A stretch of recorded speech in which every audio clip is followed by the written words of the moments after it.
कई बार आप भगवान शिव के बारे में सुनते होंगे कि वह सर्वोच्च हैं, निराकार हैं और साक्षी हैं। पर मन में एक सवाल उठता है, यदि वे केवल मौन चेतना है तो क्या एग्जिस्टेंस मात्र काफी है या एक्सपीरियंस के लिए कुछ और भी आवश्यक है?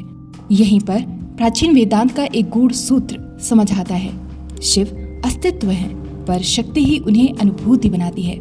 अर्थ यह है कि शिव मूल चेतना है, प्योर कॉन्शियसनेस, प्योर बीइंग, लेकिन उस चेतना का स्पंदन, वह अनुपम अनुभव, गति और अभिव्यक्ति शक्ति की कृपा से ही जन्म लेता है।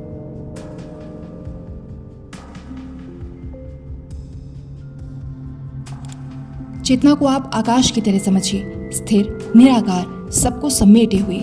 शक्ति वायु की तरह है, वही आकाश को जीवन देती है, स्पर्श देती है, गति प्रदान करती है। अस्तित्व जब तक मौन है केवल संभावना है, पर जब शक्ति उसमें प्रवाहित होती है तब वही अस्तित्व अनुभव, सृष्टि और लीला बन जाता है। यह कोई कल्पना नहीं बल्कि शास्त्र सम्मत सत्य है। ऋग्वेद कहता है, या देवी सर्वभूतेषु शक्ति रूपेण संस्थिता, यानी वही देवी प्रत्येक जीव में गति, प्रेरणा और क्रिया के रूप में स्थित है। देवी महात्म्य में लिखा है, ब्रह्मा ने सृष्टि क्यों की? शक्ति की प्रेरणा से।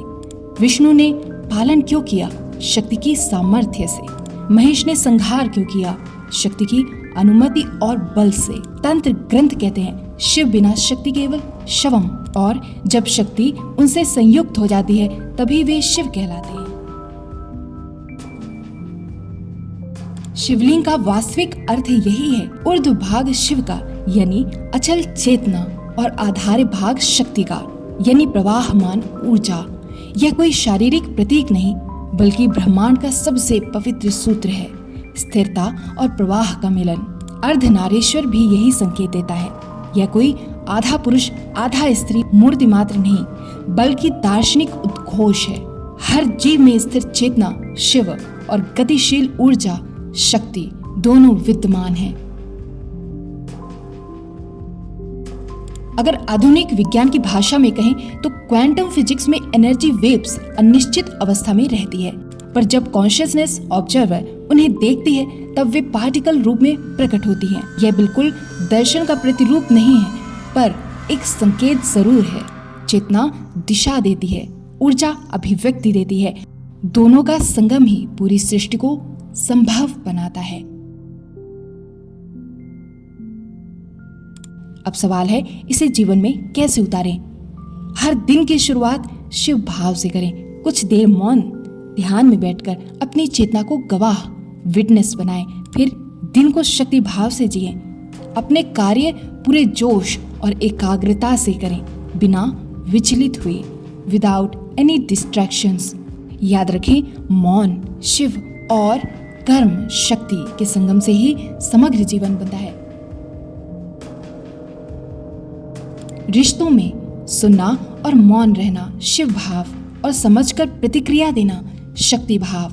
काम में विजन रखना शिव भाव, एग्जीक्यूशन करना शक्ति भाव। स्वास्थ्य में जागरूकता से सही भोजन चुनना शिव, और उसे क्रिया में उतारने के लिए अनुशासित व्यायाम करना शक्ति भाव।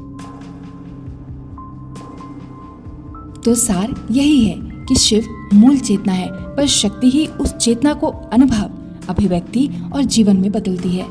चेतना बिना ऊर्जा अचल है, ऊर्जा बिना चेतना अराजक। इसलिए संकल्प लें, मैं अपनी चेतना को जागृत रखूंगा या रखूंगी, और अपनी ऊर्जा को दिशा दूंगा या दूंगी।